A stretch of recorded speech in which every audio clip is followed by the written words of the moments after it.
How's it going, everybody, and welcome to episode 200 of Mask My Garden podcast. Now, this week's episode, we're looking at the topic of what are good hedges for an Irish garden. And I suppose there's lots of really good options out there. There's also lots of bad options. Well, I guess they're not bad options. It's just that if put in the wrong place, they can be a bad option for your garden.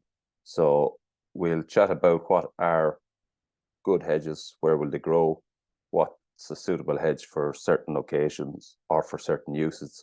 And we'll chat about all of that. There's lots of different types of hedge that we're going to chat about. And we've sort of covered it before, where I spoke about the best hedges previously. But at that time, I think I stuck to a list of kind of 10. But there's a huge amount of options, so we'll probably cover a few more in this. We're going to go quite basic, though, at the start.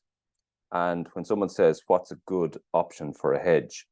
The first thing that some people are not even aware of is, evergreen or deciduous. And just to get really basic for a minute, an evergreen hedge is a hedge that is exactly that. It stays green all the time. It holds its leaf all year round and pretty much looks the same the whole year round. A deciduous hedge, on the other hand, is one that loses its leaves in the winter time. And I suppose examples of a deciduous hedge would be something like beech or hawthorn. Examples of an evergreen hedge would be something like a holly or a laurel. And that's the first consideration. It's something that I actually hadn't noticed much of, over the years up until recently. And recently I've heard people asking for hedges. They just don't want a hedge where the leaves are falling off it. So they don't want the leaves blown around, particularly if they've got a paved area or, porcelain tiles or a tarmac macadam driveway or anything like that. They do not want leaves blown around, and it's neat and tidy, and that's what they're looking for. As I say, that's something I hadn't sort of noticed or heard people asking for, but recently that has been a request. People are starting to mention that they don't want leaves blown around. So it just goes to show that things change, and I suppose people's wants and needs from a hedge are probably changing a little bit as well. I suppose when it comes to hedges, they have a few functions or a few uses. And I suppose most notably in Ireland, they're used quite a lot to frame the site. So frame your garden, whether that's in a countryside garden where you might have a big site and you want to literally frame the whole site with a hedge, or whether it's a town garden where you want to separate your garden, your front garden, from your neighbors, or you want to create a boundary, create a screen, that sort of thing. So they're used predominantly for that. Obviously, they provide shelter. They're used for shelter in certain situations. They're also, in certain situations, used as noise filters. So if you happen to live quite close to whether that's a railway line or a nightclub or a schoolyard or something like that, and you want to screen or sort of filter the noise from that, or a factory or whatever that might be. So it's used for noise filtration. They're also being used quite a lot in recent years for biodiversity corridors, and people are becoming conscious of that. So on the one hand, you have people who don't want any leaves falling down and they're looking for neat and tidy. On the other hand, there's a lot of people looking for biodiversity rich hedges and ones that will provide biodiversity corridors for insects to pass and move through their garden. And I suppose to frame off things like vegetable plots or fruit gardens, and to add an extra layer of biodiversity and nature into a garden. Within a garden, so we've said that they're used a lot for framing and going completely around sites and gardens, but also within gardens, they're used quite a lot to maybe shelter certain zones. You might have a seating area, a sunken garden, that type of a thing, or an eating area. You want to screen off that. You want to provide a bit of shelter, or you want to frame it again. And it's used for that. It's also used for creating secret rooms within your garden. So a lot of a lot of gardens now, they will have gardens within their gardens, and that's done by creating a series of, you know, smaller hedges within the garden that create these little rooms, and each room then becomes a different type of garden.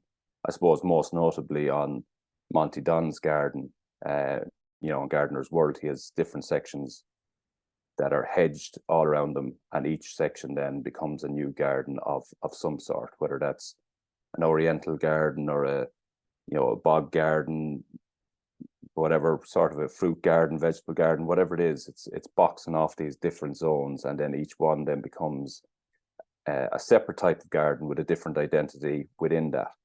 And so they're kind of the uses of hedges, and they're hugely popular. The reason I wanted to cover it at this time of the year, apart from the fact that we're after having months and months of torrential rain and every part of the country is soaked, we are still getting towards, quite quickly towards, I suppose, peak planting period. And that's the bare root season for hedging. And a lot of plants are planted at that stage in bare root form. It's also, this time of the year is a great time of the year to actually plant hedges, whether that's in pots or in bare roots, which, as I say, will be available in a few weeks' time. But I suppose to cover off that then, for people who are thinking about hedges, bare root hedging is essentially the plant of whatever it is that you're choosing. Things like beech, hawthorn, they're the type of hedges that are generally sold as bare root. And they literally are the plant that's dug out of the ground. All the clay has gone off the roots, and what you have is a fibrous root zone, bare roots. And that's where the term bare roots come from. And it's a great way of planting at certain times of the year. That window in Ireland is typically from mid to end of November right through to, I suppose, mid-March. And this year it looks like it's going to be a little bit later because it's been extremely wet, but more than that, it is quite mild still.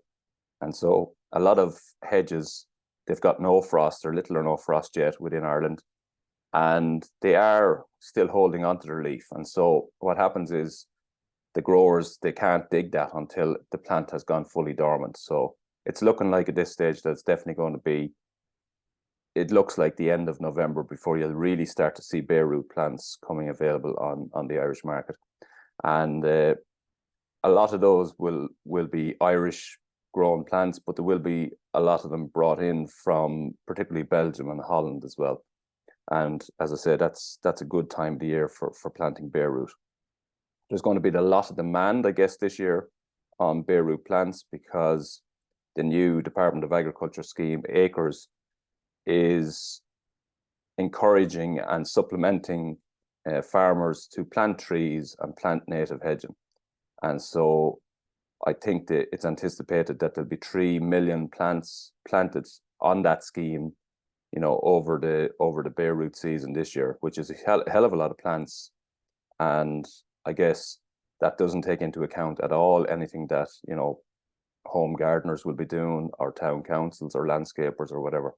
So there's going to be a big demand on it. So if you are thinking about, you know, native bare root trees or hedging, you'd want to be getting your orders in, even if you're not going to plant it for the reasons of your ground conditions mightn't be ready. But even if you're not going to plant it, I would be definitely sourcing them and just digging them into a hole or digging them into a bit of a trench until your ground conditions are ready, because availability could be a problem later on in the season this year. So that's I suppose the part of it.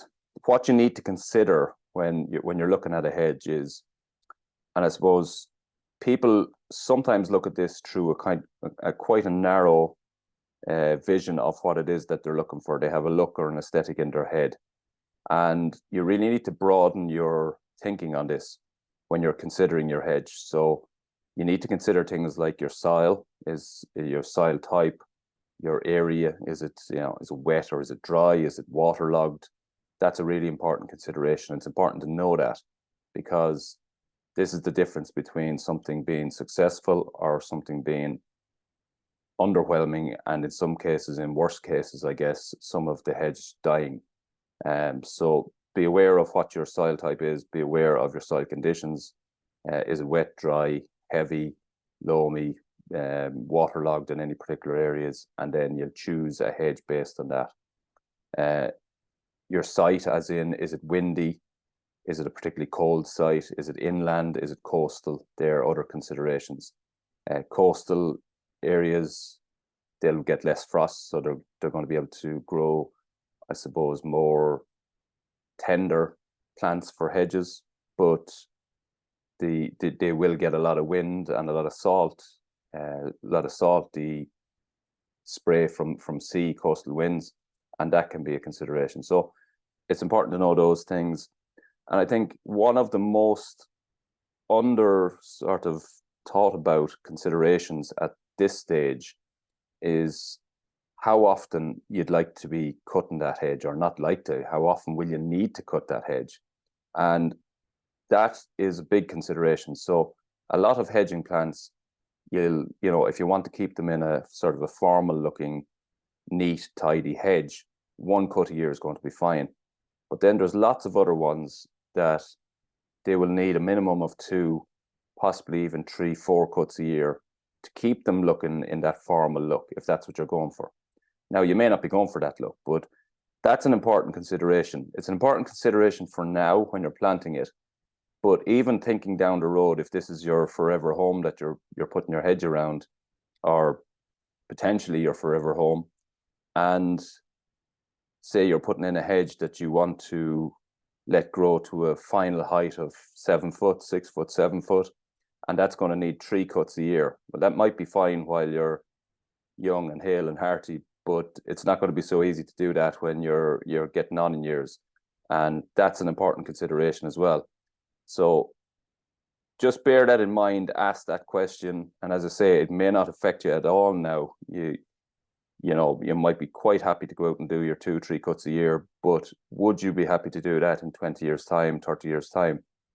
And that's sort of what you need to be looking at.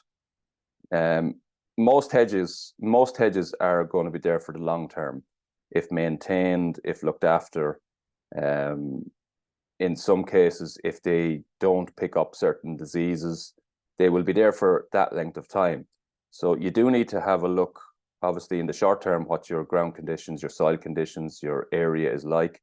And then in the long term, what's the maximum height I want this hedge to go to? And, am I going to be capable of doing this, or is it going to be easy to do this in years to come? And so once you sort of figure out all those things for yourself, suitable for your garden, then you can take that list, and it really is worth jotting down those points when you start going researching, or you start going looking at hedges. So I suppose to get into the actual hedge types, and I'll talk about the popular ones, but there is lots. And the last time I covered this, I kind of did it over, we talked about maybe 10, I think, different types of hedge. And I mentioned my personal favorite, which was and still is beech. But I'll talk about them all, mention whether they're evergreen, the number of cuts per year that you'll need to grow, whether they're fast growing or slow growing, and how you would maintain them, and what's the best way to buy them, whether that's in bare root or potted. And, as I say, I'll run over all of those, and we'll talk about a lot of varieties here, and just keep a listen out to the points. And if you are considering, a hedge for your own garden, you might be able to narrow it down to a couple after this, and then, start to make your decision based on the criteria that you want. So we'll start with evergreen, and the most popular one in Ireland in terms of the volume that's sold is laurel. So that's your straightforward green laurel, referred to as cherry laurel. There's a couple of different varieties in that. There's rotundifolia is the most popular. That's a slightly rounded leaf.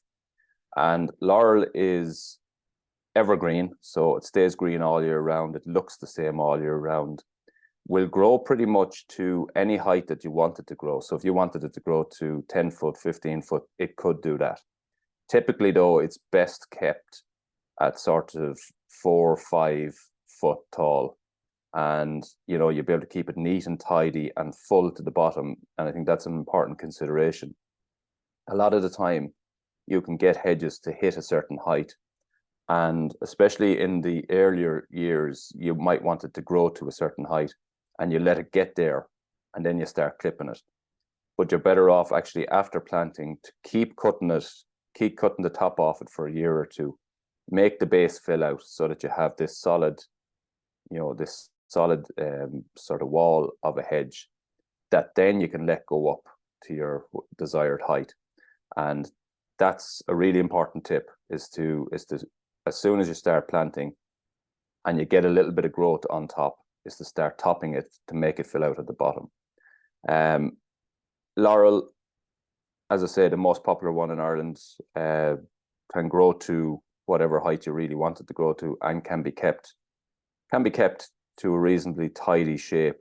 It'll need probably one cut a year, and can be got in pots or as potted plants or as bare roots.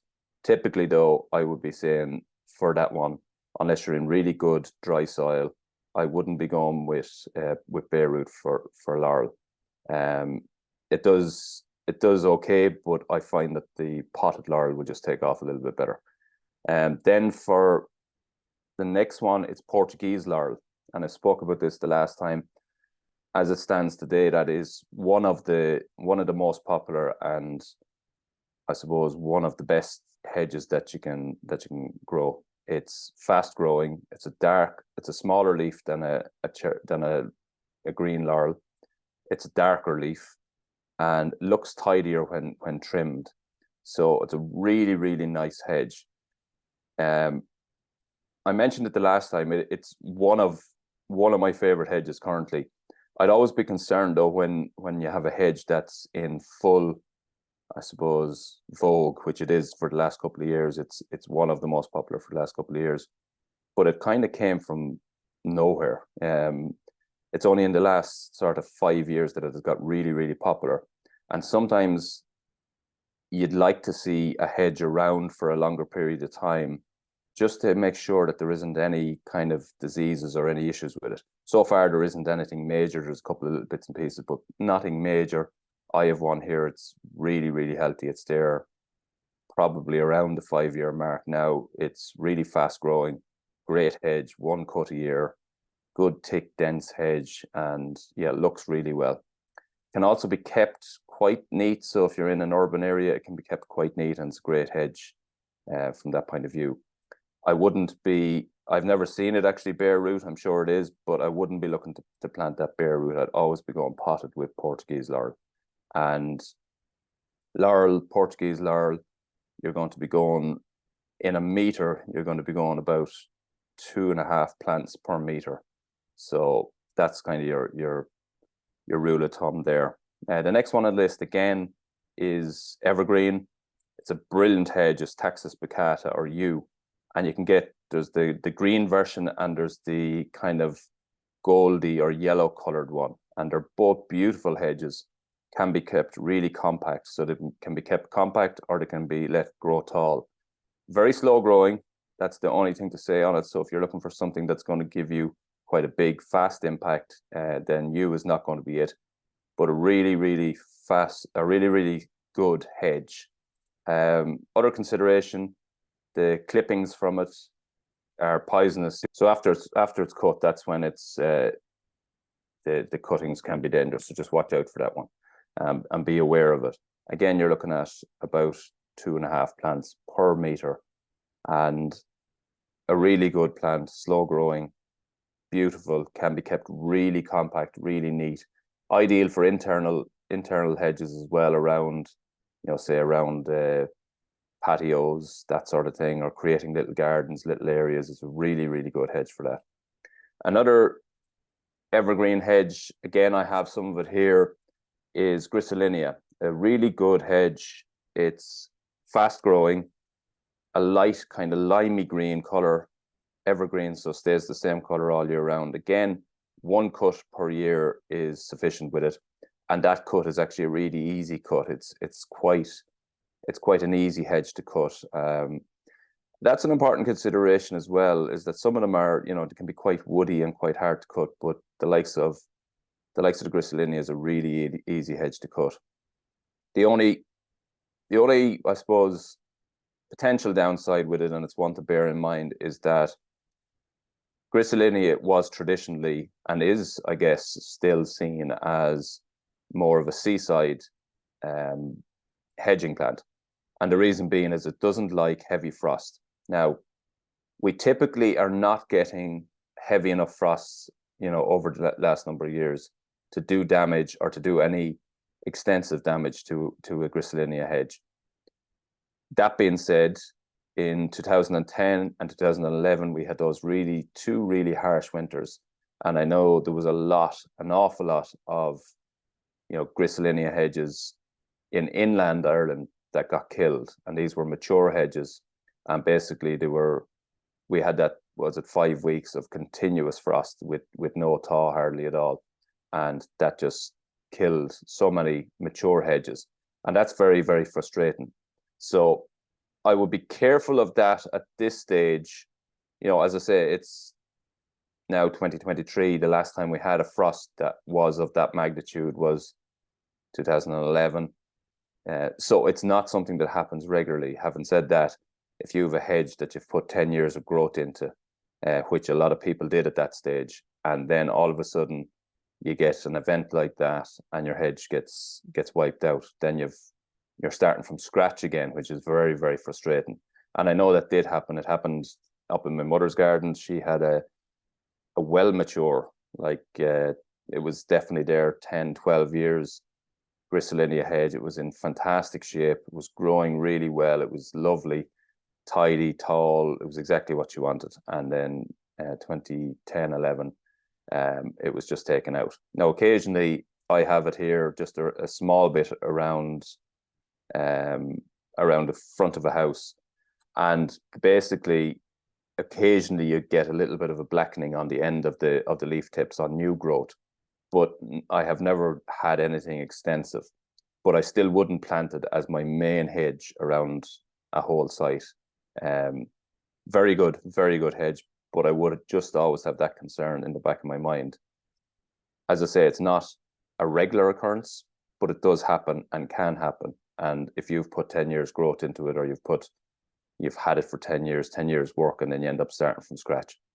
So that's a consideration, but a brilliant hedge, really nice hedge, and is sold extensively in inland areas, even though it's traditionally, seen as a seaside plant. One that I haven't grown here before. It is a good hedge, but it is really for coastal seaside areas, is Olearia. Again, evergreen, not as tidy as some of the rest of them, but it does give make a great hedge, create good shading. It can go to a good big size, and it's quite easy to cut as well. As I say, I've never grown it myself, never actually planted it either, because it is very much seen as a coastal area. And where I am here, I couldn't be further from the sea. So it's not one that I've ever planted before.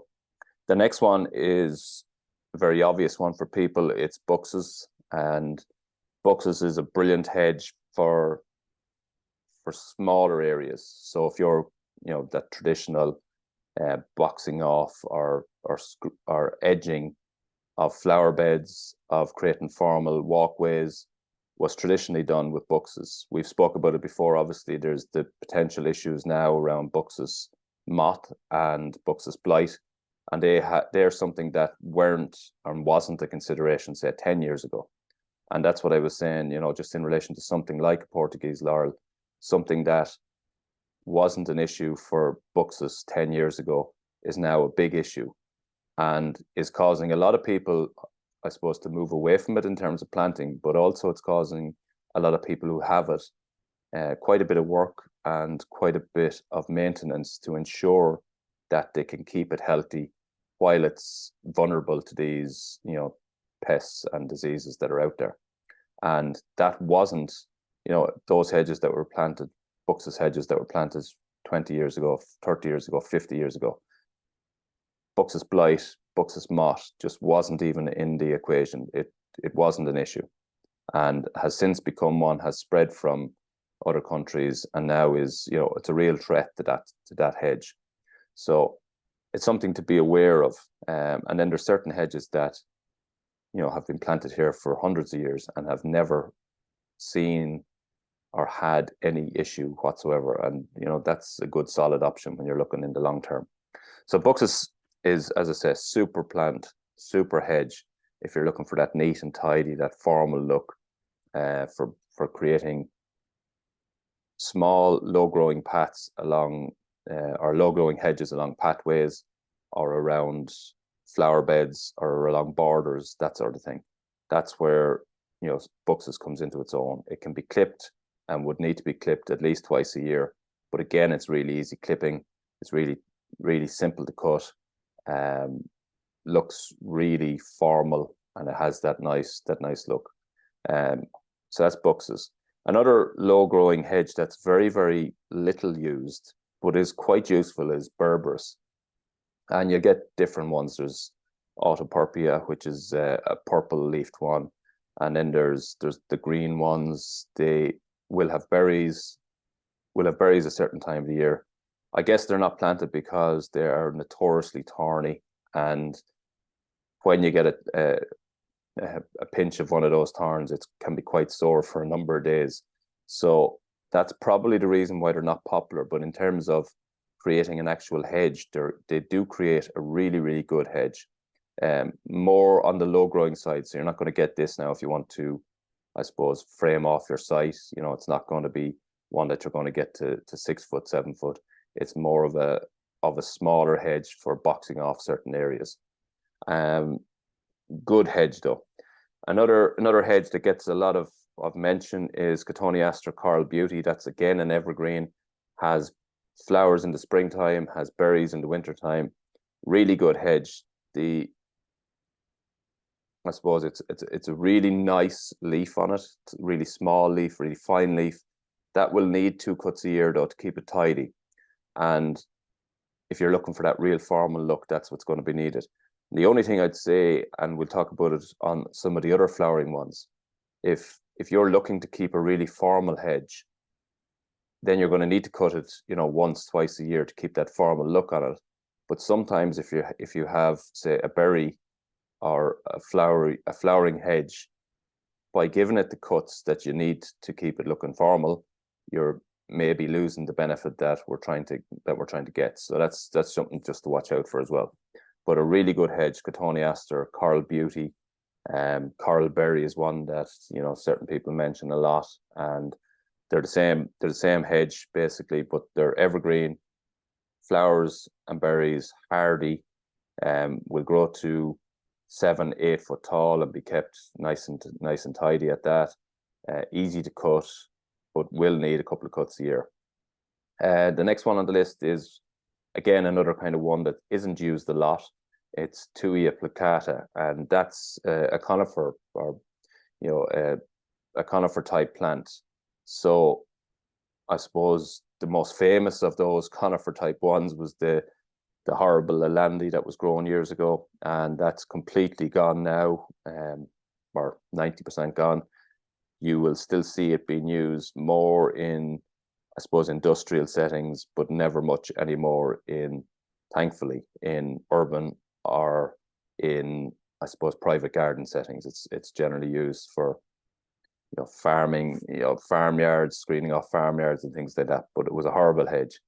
But Tuia plicata is a good hedge, evergreen, conifer type plants.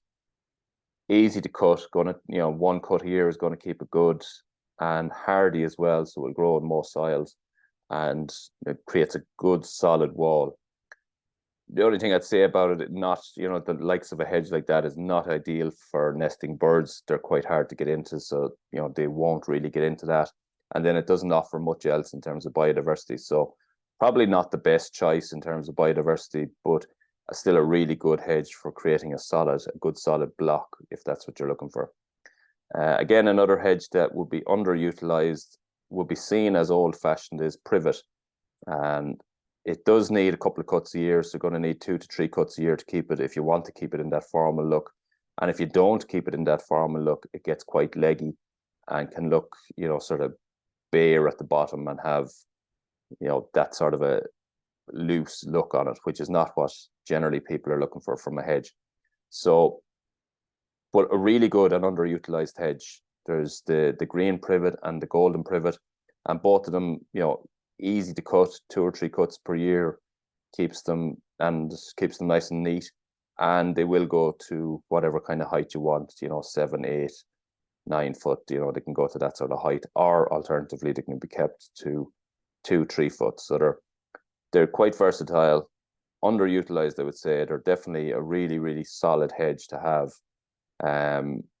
but gotten a little bit out of fashion and would be seen to be a little bit old fashioned, but yet still a really good solid hedge. Another good evergreen example is Escallonia. Again, that's all sort of falls into the same bracket as the Griselinia. It was originally, a coastal plant used for coastal areas, and it does have flowers. There's certain varieties that'll have the pink flower, the purple flower. Really nice leaf, easy to cut. Will need a couple of cuts a year to keep it into that tidy look, but is quite vulnerable to frost and heavy frost particularly. So another good option, particularly in a coastal area. Not so good an option in inland. Another sort of hardy evergreen is Viburnum tinus. So Viburnum tinus is a shrub, an evergreen shrub that would have a white flower, and that's a really good hedging plant. Not utilized a lot as a hedging plant, but a really good hedging plant nonetheless. Dark evergreen leaf, does have a flower, can be kept compact, and will take heavy cutting, will grow into the full box hedge with filled to the base and neat and tidy. So a nice hedging plant, but underutilized or not used much. Bay laurel is another one, similar type thing, really hardy. Not much that it's affected by, will grow in most areas, was and is typically a coastal plant, but isn't really badly affected by frost, to be fair, or at least I've never seen that to be the case. Hardy, not as tidy as some of the rest of them. So when it's been trimmed, obviously you have a beautiful smell off it. You have the leaves that can be used for cooking, but generally not as neat or not as tidy. The growth is a little bit looser on it. So that's probably its really good plant, but just maybe that might be the thing that would turn people away from it, is that it's just not as neat and tidy looking as some of the rest of them. One hedge that's recommended a lot and used a lot, but I absolutely hate it as a hedging plant, is Photinia red robin. I have rarely seen that to be, a good hedging plant, because again, for the same reason, to get the really red leaves that you're looking for, you need to have it cut in the autumn time, or in the winter time, and then the fresh growth of the spring will be a bright red color coming through. It'll need to be cut quite quickly then, because it does get untidy looking, and it doesn't fill out and thicken out the same way as some of the rest of them will. While it's a young hedge, 3 years, 4 years, 5 years, it can be quite neat and tidy. But as that hedge gets a little bit older, it gets woodier down lower, and you end up with it being quite gappy. So long term, I don't see it as being a brilliant hedge. A lot of people recommend it. A lot of people like it. I just do not like it as a hedging plant at all. I just think it's, over time, I think it's way too loose, goes way too woody, and it's very hard then. If you trim it, and you trim it hard, it looks like it's after getting a harsh cut, and sometimes it doesn't come back from it the same way, and you end up with as I say, a really loose and gappy hedge, which is generally not what people like. One of the best hedges that you can get is a holly hedge. The only downside of holly is that it's really slow growing. Brilliant hedge, hardy, has great biodiversity benefit with the berries and the flowers, but it is slow growing. The other thing to consider is that you will need to mix. Typically, you'll need to mix the hedges, the hedging plants, because you'll need a male and a female within that in order to ensure that you get berries. But in terms of a hedge, it's a really, really good hedge. Looks superb, is evergreen. Obviously, if you're looking for any sort of security, it's a great hedge because it's thorny. but it is slow growing. That's probably the biggest downside, and it's probably the reason why it's not as popular as it could be, is that, you know, it is a slow growing hedge. Like, so if you want to get a hedge to 4 or 5 foot, you are looking at 7, 8, 9 years, and you're going to probably need to cut it a good bit in between to make it fill out. So that is, you know, that's the downside of holly. Next one then is Ilex cordata. So that's the Japanese holly. That's a very good one. It's being used a huge amount now as a replacement for buxus. Given what I said earlier on about the buxus having buxus blight problems and buxus moth problems, Ilex cordata is being used a lot now for that purpose. So either as a hedge or as the cones and the balls, it's sort of taken over a little bit from buxus. Probably not as neat and tidy as buxus in terms of, you know, that real tight growth that you get with almost no gaps in it. It's a little bit looser than that, but it still is a really hardy, solid hedge. Has been around for a while, you know, as a shrub. So, you know, looks like there's nothing really much affects it. So that's a good thing, and can be kept really small and tidy. So good sort of replacement, or a good alternative to buxus. Then kind of the last one on the list, again, a little small grown one, is euonymus. Euonymus will be well known to many of you as, you know, there's various different types of shrubs. There's the fortune of gold, and there's the silver. So there's emerald gold. There's loads of different goldy leaves and silver leaf versions of it.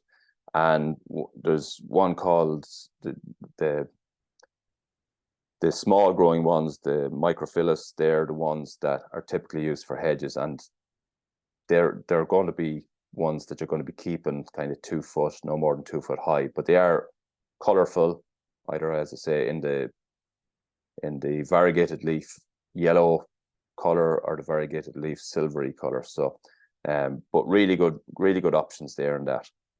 Then when you look at deciduous, and this is where you'll come to what I suppose call my favorite hedge still, it's beech. And I suppose a funny one here is that beech goes brown in the wintertime, and a huge amount of people refer to that as copper beech. So, and what they're thinking is that browning in the autumn time of the leaf. So copper beech and green beech is actually the summer color, the spring color, the summer color of the leaf. So you'll have a green leafed beech that will turn brown in the autumn, and you'll have a purple or copper color, as they call it, purple leaf that will turn brown in the autumn. And both of those are different. The copper beech is what's referred to as the purple leaf beech. Now, why is that important? I just noticed a lot of people calling beech copper beech because of that browning in the autumn time. But if you say to or you go to buy your copper beech is typically 2.5 to 3 times more expensive than green beech, and it's purple. It's slower growing, purple leaf. It's a lot slower growing.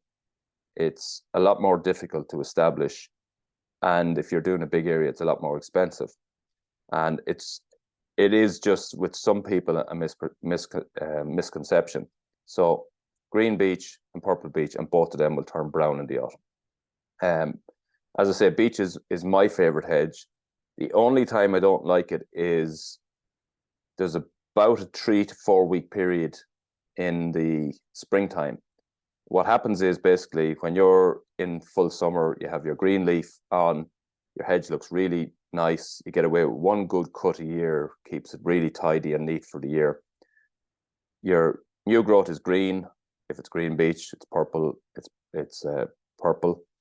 And then what happens is the leaves all go brown in the autumn, but they don't fall off the tree or the hedge straight away. They hold on the tree, and they'll stay on that plant all winter.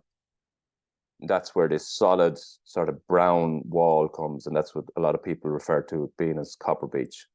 And then what happens is, in the springtime, as the buds of the new leaf start to fill out, they basically push out the bud, and eventually the old leaf will drop off. And that's typically 3 to 4 weeks before the new leaf of the new season emerges. And it's in that time, which is a month or thereabouts, 3 to 4 weeks, where beech does not look nice. In fact, for those 3 or 4 weeks, it looks like it's just really horrible. It's scrawny, all its leaves are falling off, but there's no new leaf to replace it, and it just doesn't look nice. But that's the only period of the year where I don't like beech, is that period. So other than that, it's a really good plant. It's hardy. It's been around for years upon years, never any issues with it. The only slight thing to consider is it doesn't really like wet soil. So if you've really heavy soil, then that's not a may not be the best option. Hornbeam would be a really good replacement in a scenario like that where you're on really, really damp soil, because hornbeam is quite similar. It's good, not quite as nice, but it is quite similar. Can be kept, neat and tidy, will fill out to the bottom. Green leaf with good kind of ribs on it. It's a really nice leaf, and it'll grow in wet ground. So it's a good alternative if your ground is too wet for beech. Hornbeam is a really good option. Both of those will be available in the coming weeks as bare root plants, and you're typically looking at 3, maybe 4 plants per meter there. A lot of people do the double rows of beech. Again, I don't particularly think there's a need for the double row. It would get you maybe established a little bit quicker, but the single row, like if you think about it, when you're doing a double row, now I know a lot of them are staggered, so you do a staggered double row, but if you do a double row, just literally 2 lines side by side, what you'll end up with is a thicker hedge, quicker, okay, but on both sides you just have the growth on one side of the plant, and then the center of the plant, you're not going to have that growth. Like you will get the same effect, only just over a longer time from a single line. The staggered line will give you, I suppose, a similar effect, but I just think that you're better off, 3, 4 plants per meter, good solid plants. Cut the tops off them every year for the first 3 years until it thickens out, and you'll have as good a hedge. Might take a year longer to get it to a sort of filled out 4 or 5 foot tall, but definitely you'll save yourself a lot of plants. So I would be going with a single row of beech. Huge amount of contractors are double rows, are planting double rows. Just my preference is single rows. Hornbeam be the same, kind of 3, 4 plants per meter. And that's a good option, as I said, if you're in wet ground. Then next one on the list is Protegus, which is the hawthorn, and that's one that is hugely beneficial to biodiversity and pollinators. It's early, the white flower on it is early food for bees, so has great biodiversity benefit, and would be used in a lot of the mixed hedges. It's one that is sort of recommended on the acre scheme for this year, so it's potentially going to be in short supply this year. So if you are thinking of doing that, hawthorn hedge I would be looking for early in the bare root season. And next one on the list is pyracantha. Again, it's one that's probably underutilized, so it can be sold as a shrub as well, and is sold as a shrub. It's a brilliant plant for along a wall, or for creating a tall, slender barrier. It has really sharp thorns on it. That's the downside of it. The upside is that it has a mass of berries in the wintertime. So a huge mass of orange berries. So obviously there's benefit there for the birds, but it looks spectacular as well. Certain varieties have issues with blight, and that can cause, if you have a lot of it, it can cause some issues. But in terms of a hedge, especially a hedge for along a wall, or to screen a wall, it's a brilliant hedge. Looks spectacular. Obviously it's very thorny, so there is some security benefit in it as well, but a great hedge. Other hedges, then some people look for flowering hedges. You can have obviously albeit small. You can have a lavender hedge, which will be, you know, maximum of kind of 2 foot tall. Definitely, if you're going down the route of looking for a lavender hedge, you should be looking at the hardy English varieties rather than the French varieties. They're just better suited to Ireland. The English varieties are. Other flowering hedges are things like forsythia, which is the yellow flower in the springtime. Not, you know, it creates a hedge as such, but it isn't what you would see as a tidy formal hedge. It's quite loose. It's a bit like the red robin after it's let grow a little bit. It's very woody, quite loose, and not that tidy. Saracocca is another one that's beautiful white flower on it in the wintertime. Really good, strong smell off it. So it's a nice hedge in the wintertime. Tricky enough to grow at times, but again can be a really nice small flowering hedge. Hydrangea in certain parts of the country is a brilliant hedge. Again, won't be that tidy formal look, but it can create a boundary, a barrier, and obviously it can get a spectacular effect from the flower at certain stages of the year. So hydrangea is another one. Another evergreen hedge, not a flowering one, but an evergreen hedge, and in my eyes, completely underutilized, is one called Lanicera natida. And why I say it's overused is, again, it's a little bit like the privet. It's really, really seen as being old-fashioned. And it's typically what you'll see around derelict cottages in Ireland. And I suppose from that point of view, that's why it might be seen as being old-fashioned. However, it's one that will grow really fast. Now, it will need a couple of cuts a year, 2 and possibly 3 cuts a year to keep it tidy. But it's one that can be kept to, you know, 2 foot tall, 3 foot tall, 4 foot tall, evergreen, really easy to cut. So none of the stems are really thick or woody. So it's a really easy one to cut. Can be kept really tidy, albeit that you'll have to give it maybe 3 cuts a year, but they will all be light cuts. And it's real hardy, will grow in almost any soil, doesn't have any sort of pests that I'm aware of. I suppose that's borne out by the fact that you do still see it around derelict cottages in Ireland, so that it is, you know, it's around for a long time. And if it's kept trimmed and if it's kept tidy, it can be a really effective, nice formal hedge without much work, dead hardy, that you're not going to have, you know, any issues with around pests or anything like that. So again, it's one that I would see to be underutilized from that point of view.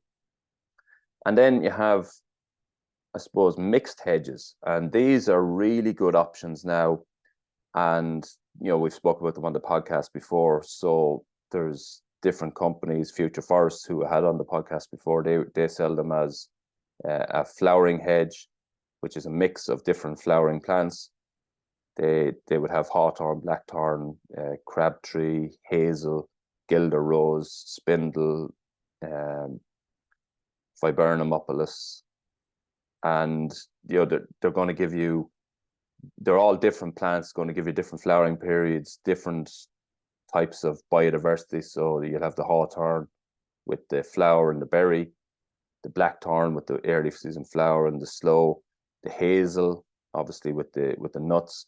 And so you're getting different types of, I suppose, flowering periods, fruiting periods, and that will bring in biodiversity. So birds and insects and so on, and become a biodiversity corridor.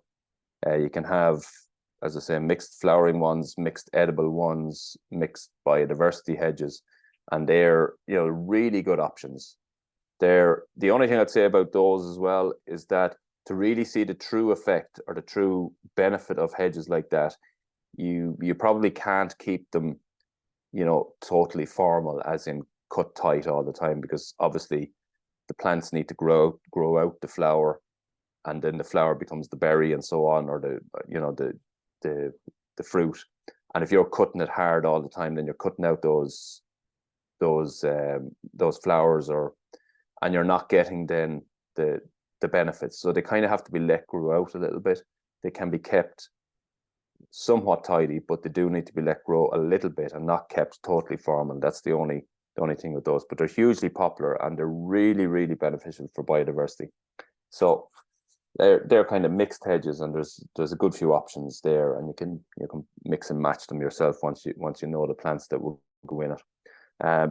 So that's a kind of a long and extensive list.